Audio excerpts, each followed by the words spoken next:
Reserve bank ने monetary policy committee की बैठक के मिनट्स जारी कर दिए हैं। मिनट्स के मुताबिक बैठक में महंगाई को लेकर बड़ी चिंता रही है। इस खबर पर डिटेल्स के साथ हमारे साथ जुड़ रहे हैं जी मीडिया संवाददाता ब्रजेश कुमार। बताइए ब्रजेश जी, ये कितनी बड़ी चिंता है? बिल्कुल, अगर देखें तो जब मॉनेटरी पॉलिसी आई थी तो उस वक्त केवल एक मेंबर थे जिन्होंने इसका अपोज किया था कि ये बढ़ोतरी 50 बेसिस पॉइंट नहीं होनी चाहिए बल्कि इससे कम होनी चाहिए, ये आशिमा गोयल ने कहा था।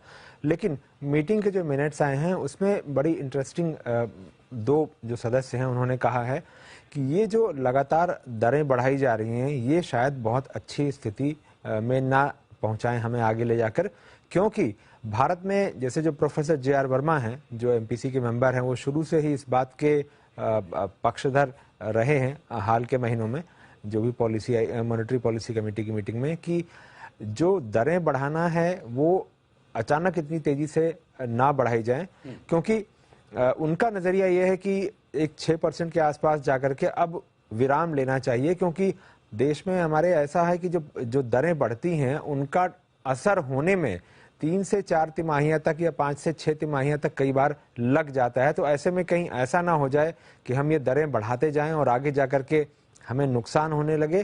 तो इसलिए जो आंकड़े दिखें उन आंकड़ों के आधार पर ही दरें बढ़नी चाहिए, क्योंकि एक बात ये भी है कि जिस तरह से दुनिया में मंदी की चिंताएं बढ़ रही हैं तो कहीं ऐसा ना हो जाए कि दरें बहुत ज़्यादा बढ़ जाएं और उससे जो निवेश है हमारे देश में उस पर असर आने लगे। कुछ इसी तरह का नज़रिया जे.आर. वर्मा साहब ने एक और बात कही है, वो ये कहा है कि मॉनेटरी पॉलिसी का जो रुख है वो अभी भी अकोमोडेटिव बना रहना चाहिए। इसी तरह का नज़रिया कुछ जो डॉक्टर आशिमा गोयल हैं एमपीसी की मेंबर, उनका भी है कि अचानक दरें बढ़ाने के कई खामियाजे हो सकते हैं, क्योंकि 2011 में, 2014 में और 2018 में जब भी अचानक दरें बढ़ी हैं तो उनका असर होने में काफ़ी वक्त लगा है और उसका खामियाजा भुगतना पड़ा है। क्योंकि नज़रिया ये है कि दरें बढ़ाना तो आसान है, लेकिन अगर ये बहुत ज़्यादा नीचे आ जाएं और उसके बाद इनका रिवर्सल जो उसका जो दुष्प्रभाव है उसको फिर रोकना टाल पाना बड़ा कठिन हो जाता है। और ये भी नज़रिया है कि जो डिमांड का सिनेरियो अभी बहुत ज़्यादा दिख रहा है जिसकी वजह से महंगाई की बात की जा रही है और बाकी कमोडिटी और फूड प्राइसेस का है, ये मुमकिन है कि आगे जाकर ये थोड़े और कम हो जाएं।